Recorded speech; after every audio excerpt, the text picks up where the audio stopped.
안녕하세요. NLP콕입니다. 오늘 다룰 주제는 어떻게 AI 논문을 읽어야 할까요입니다. 새로운 분야를 알고 싶을 때, 그리고 제가 자신이 현재 담고 있는 분야에 대해서 더 깊게 알고 싶을 때, 혹은 리뷰를 해야 할 때, 이럴 때 논문을 꼭 반드시 읽을 수밖에 없는 상황들이 오게 됩니다. 그랬을 때 어떻게 효율적인 방법으로 논문을 읽을 수 있을지에 대한 논문을 또 적어 놓은 것인데요. 논문을 읽는 방법에 대한 논문을 적어 놓은 것입니다. 제가 적은 게 아니라 근데 대학 교수님, 컴퓨터 사이언스를 연구하시는 대학 교수님께서 적어 놓으신 내용이고 정말 유명한 내용들이거든요. 그래서 여러분들께 꼭 도움이 될 거라는 확신이 있어서 영상을 찍어 봅니다. 그래서 아까 언급드렸다시피 연구자들은 몇 가지 이유로 논문을 읽어야만 합니다.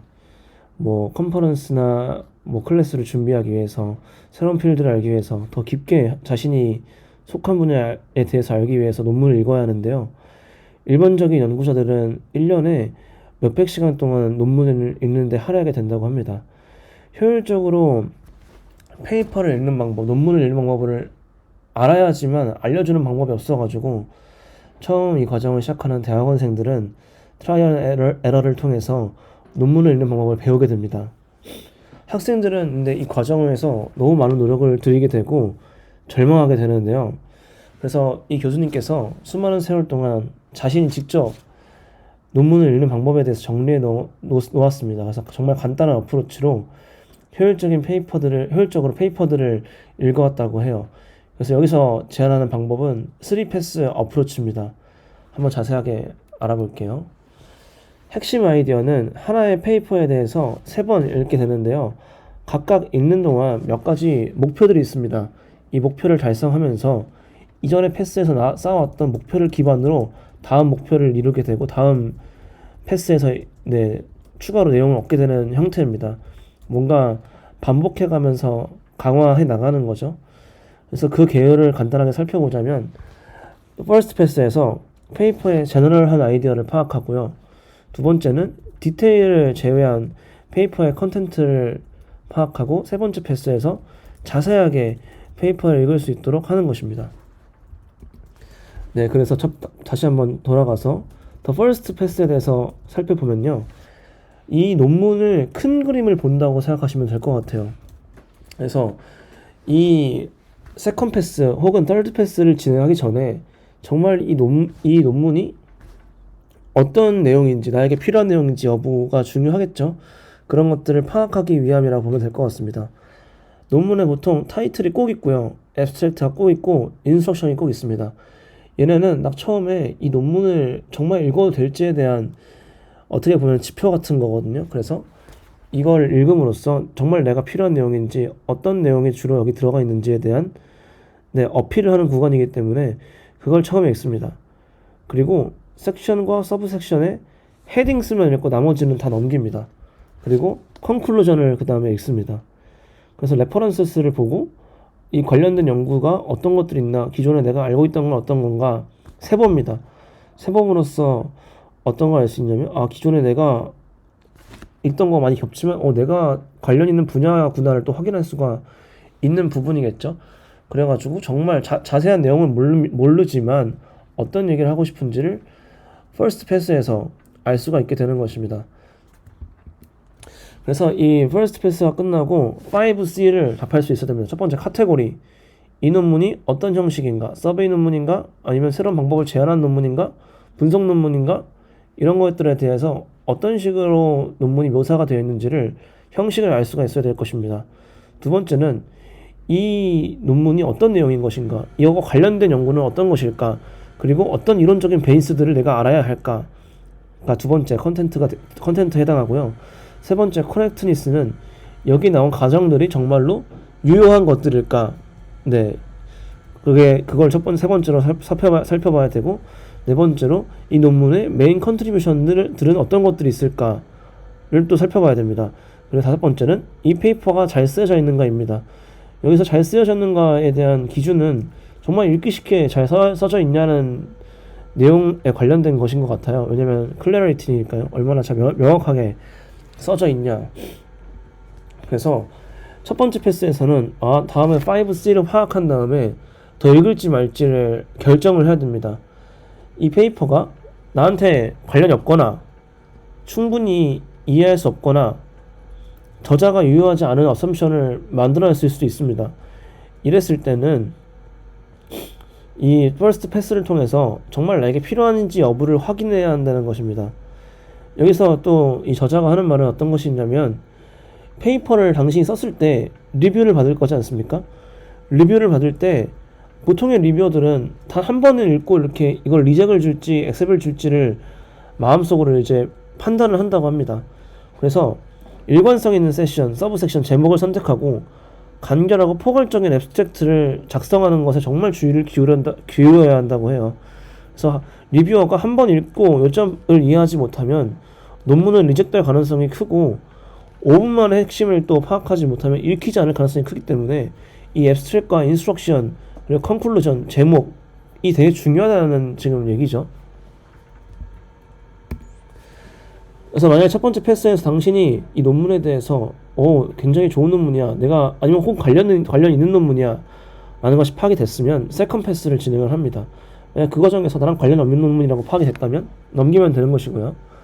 세컨 패스에서 더 자세하게 읽는데 프루프라든가 수식 같은 거는 무시하면서 읽는 겁니다.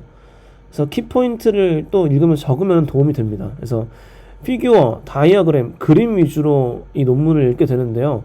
이 과정에서 각각 축에는 어떤 라벨들이 있는가, 그리고 통계적으로 이게 정말 유의미한지를 파악을 하게 되고요. 관련되었지만 읽지 않은 레퍼런스들을 이렇게 체크해 놓음으로써 논문의 배경을 파악할 수 있게 되고, 추후에 이 분야에 대해서 더 알게 된다면 이 배경이 되는 논문들을 읽어봐야 할 것입니다. 그래서 한번 어떤 것들이 있는 파악을 하게 된다는 과정이고요. 그래서 세컨 패스에는 1시간 정도가 또 걸린다고 합니다. 그래서 패스가 끝났을 때 이 페이퍼에 자세한 증명은 모르지만 이 컨텐츠에 대해서는 알 수가 있어야 된다. 그림 위주로 살펴보면서. 그래서 이 메인 내용들에 대해서 증거와 함께 요약해서 말할 수 있어야 된다. 이 페이퍼는 이런 뭔가 실험을 통해서 어떤 거를 얘기하고 있습니다라는 정도로 요약을 할 수 있어야 한다는 거죠. 네. 그래서 가끔 세컨 패스가 끝나도 이해가 되지 않을 수 있는데 어려운 용어나 동의어가 나와서 그런 걸 수가 있고요. 그리고 어서가 설명하는 이런 증명이라든가 실험 기반들에 대한 내용을, 베이스에 대한 내용을 저희가 이해하지 못해서일 수가 있고, 논문 자체가 근거 없는 주장을 했을 수도 있고, 인용이 부실했을 수도 있고, 혹은 당신이 피곤해서 그런 걸 수도 있답니다. 그래서 이 과정에서 다시 한번 세컨 패스를 읽은 다음에 선택을 해야 됩니다. 이 논문이 이해할 필요가 없기를 바라면서 이 논문을 제쳐두는 거, 그냥 도망가는 거죠.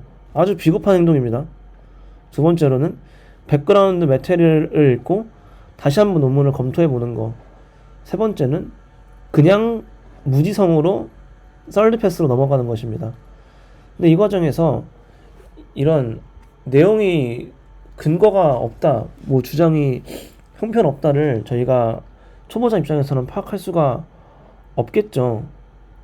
그래서 그 과정에서 이제 도망을 간다거나 다시 한번 백그라운드를 읽고 돌아온다거나 세 번째 패스로 넘어가야 된다, 이런 내용입니다.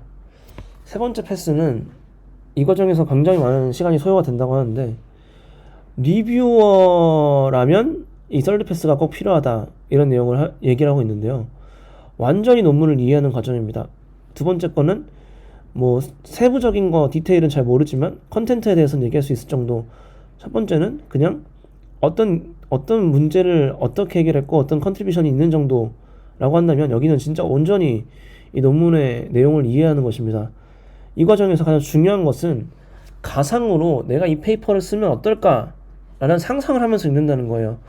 가상으로 이 어썸션을 다시 두고 이 워크를, 이 해온 작업들을 재창조해내는 것입니다.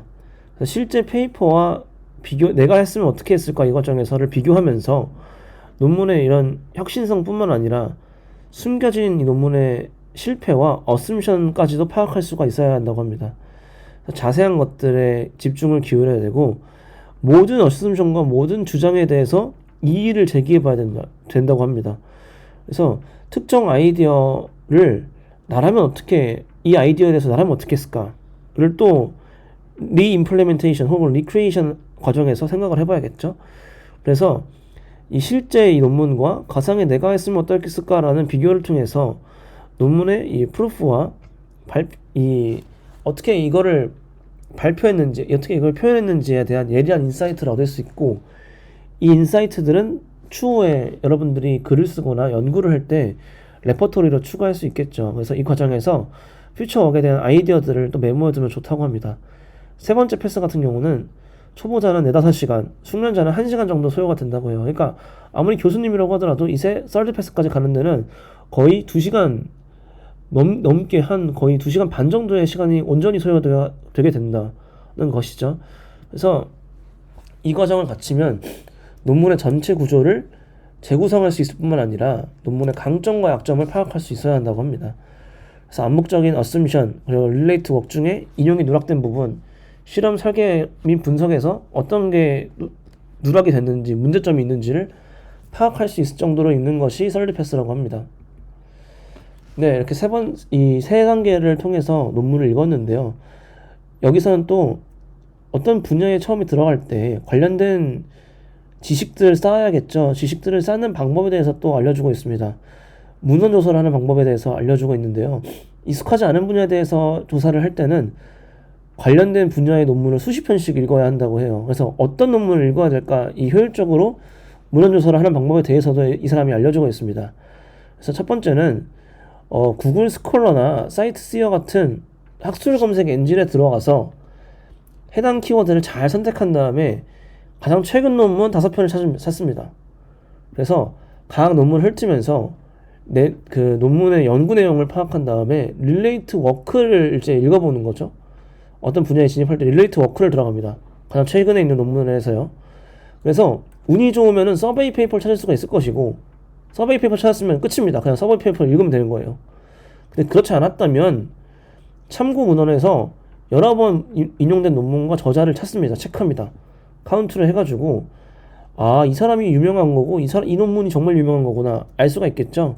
그래서 일달마다 가서 보관한 다음에 연구자들이 갑자기 각각의 웹사이트가 있습니다. 랩실이 있을 수도 있고요. 랩실은 뭐 말이 틀린 말이라는 말이 있으니까 랩이 있을 수도 있고요. 혹은 본인만의 웹사이트가 있는 경우가 있는데, 그랬을 때 그 사이트 들어가면은 그 사람이 최근에 어디 논문을 냈는지가 알 수가 있고, 거기가 그 분야의 탑 컨퍼런스인 거예요. 그래서 그 탑 컨퍼런스로 이동해서 또 최신 연구를 살펴보는 것이죠. 그래서 그 최신 논문들을 앞에서 이제 베이스로 여러 번 겹치거나 첫 번째 퍼스트 패스에서 쌓아놨던 릴레이트 워크를 함께 세컨 패스, 투 패스까지 진행을 합니다. 2번 단계까지 진행을 하는 거예요. 대략적인 내용에 대해서 파악하는 정도, 자세하긴 모르지만. 그래서 그렇게까지 이제 논문을 읽으면 된다. 그래서 해당 분야에 관련 문헌 조사를 이렇게 효율적으로 할 수 있는 방법이다. 이게 이렇게 제시를 하고 있습니다. 그래서 이 교수님께서 15년 동안 컨퍼런스를 읽고 논문 작성하고 리뷰 작성하고 백그라운드 리서치하고 디스커션을 하기 전에 논문을 빠르게 검토할 때 이 방법을 15년 동안 사용해 왔기 때문에 굉장히 검증된 방법이라고 이렇게 얘기를 하고, 많은 사람들이 논문 읽는 방법이 어떤 거예요? 라고 얘기했을 때 이 페이퍼를 추천해주곤 합니다. 그래서 이 방법을 사용하면은 큰 그림을 보기 전에 디테일에 빠지는 것을 방지해 줄 수가 있고요. 필요한 시간에 따라서 논문의 뎁스를 조정할 수가 있고, 내가 어느 정도 보통 이 설드 패스까지 숙련자는 2시간 혹은 비기너는 6시간 정도 걸린다 했으니까 얼마나 내가 이 연구를 진행하는데 걸리겠구나라는 대략적인 타임라인을 짜볼 수가 있겠죠. 그래서 오늘 이 관련된 연구 논문을 읽는 방법에 대해서 알아봤는데요. 논문뿐만 아니라 이 이후에도 연구하는 방법에 대해서 또 제 방법이 아니라 저는 잘 모르니까 다른 분들이 이제 알려주신 방법에 대해서 또 소개하는 콘텐츠를 또 추가로 진행해 보도록 하겠습니다. 감사합니다. 좋아요, 댓글, 구독 많이 눌러주세요. 감사합니다. 만관부.